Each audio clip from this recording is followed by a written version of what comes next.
कहानी का नाम शीशे में वो चेहरा, नई शुरुआत। शीशे में वो चेहरा। रिया नई नौकरी के लिए देहरादून आई थी। शहर के बाहर उसे एक पुराना पर सस्ता घर किराए पर मिल गया। घर बड़ा था, लेकिन अंदर कदम रखते ही एक अजीब ठंडक महसूस हुई। मकान मालिक ने सिर्फ इतना कहा, रात को आईने वाले कमरे में मत जाना।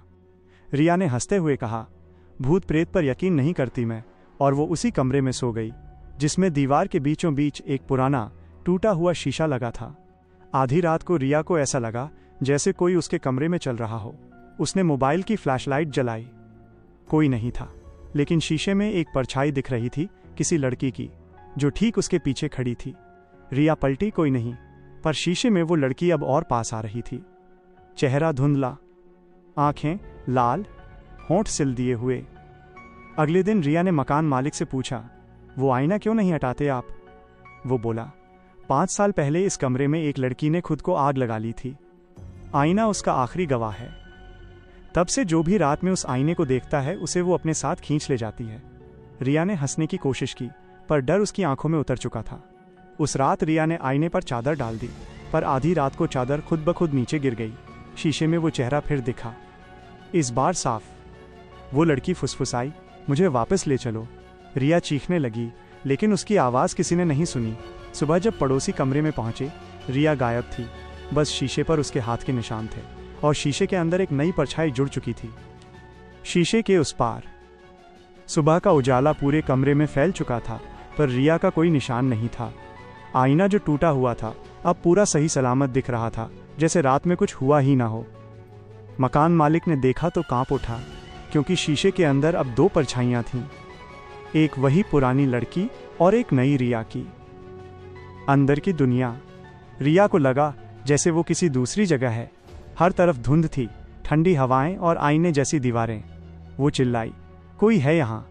अचानक पीछे से वही लड़की आई जिसके होंठ सिले हुए थे। रिया डरकर पीछे हटी, लेकिन यहाँ दीवारें नहीं थीं, सिर्फ शीशे थे। हर शीशे में उसका चेहरा बार बार दिख रहा था, और हर बार वो थोड़ा अलग लग रहा था। एक में वो मुस्कुरा रही थी, दूसरे में उसका गला कटा हुआ था। लड़की ने आखिरकार बोलना शुरू किया। उसके होंठ खुल चुके थे। मेरा नाम सिया था। मैंने खुद को नहीं मारा था। इस घर के मालिक ने मुझे जिंदा जलाया था, क्योंकि मैंने उसकी सच्चाई जान ली थी। रिया ने कांपते हुए पूछा, कौन सी सच्चाई? सिया बोली, ये घर आत्माओं का कैदखाना है। हर नई किराएदार इस घर का अगला शिकार बनती है। अब तुम आईने के अंदर हो, और कोई नया आएगा तुम्हारी जगह लेने। बाहर मकान मालिक एक नई लड़की को घर दिखा रहा था। हंसते हुए बोला, बस रात में आईने वाले कमरे में मत जाना। पीछे दीवार पर लटका आईना चमक उठा। उसमें अब रिया मुस्कुरा रही थी। धीरे धीरे उसके होंठ खुद ही सिल गए, और बस एक आवाज आई, अगली तुम्हारी बारी है। 2 हफ्ते बाद उस घर में नई लड़की आई। अनाया, शांत, सादगी भरी, पर आंखों में कुछ खोजने की बेचैनी थी। मकान मालिक ने हंसते हुए कहा, बस एक कमरा है जिसे रात में मत खोलना। अनाया ने मुस्कुराकर कहा, मुझे पता है, वो शीशे वाला कमरा है ना? मकान मालिक चौंक गया।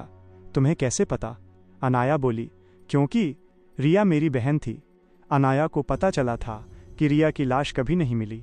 पुलिस ने मामला बंद कर दिया था, पर अनाया ने हार नहीं मानी। वो आईने के सामने खड़ी हुई और बोली, रिया, अगर तू यहाँ है तो मुझसे बात कर। आईना पहले शांत रहा, फिर अचानक धुंधला हुआ, और उसमें रिया का चेहरा उभर आया। वो मुस्कुरा रही थी, लेकिन आंखों से आंसू बह रहे थे। भाग जा अनाया, वो तुझे भी नहीं छोड़ेगा। रात के 3 बजे कमरे की लाइट अपने आप बुझ गई। आईना चमकने लगा। अनाया ने देखा, शीशे पर खून से लिखा था, मकान मालिक ही कातिल है। अचानक कमरे का दरवाज़ा बंद हो गया। पीछे वही आदमी खड़ा था, हाथ में पेट्रोल की बोतल लेकर। रिया को बचाने आई हो, अब तू भी उसी के पास जाएगी।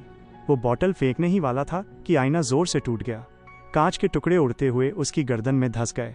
वो वहीं गिर पड़ा, और रिया का चेहरा आईने में मुस्कुराया। रिया की आत्मा बाहर आई और अनाया को धीरे से बोली, अब हम दोनों आज़ाद हैं। लेकिन तभी दीवारों से सैकड़ों परछाइयां निकलने लगीं, हर वो आत्मा जो उस घर में फंसी थी। रिया और अनाया ने एक साथ हाथ जोड़े, और पूरा घर जल उठा। सुबह जब पुलिस पहुंची, वहां सिर्फ राख थी, पर राख के बीच एक चमकता हुआ शीशे का टुकड़ा पड़ा था, जिसमें 2 बहनें मुस्कुरा रही थीं। जानने के लिए हमसे जुड़े चैनल को सब्सक्राइब करें और क्या आप चाहते हैं कि मैं आपके लिए इस तरह की कोई और डरावनी कहानी लिखूं या किसी और विषय पर कहानी बनाऊं?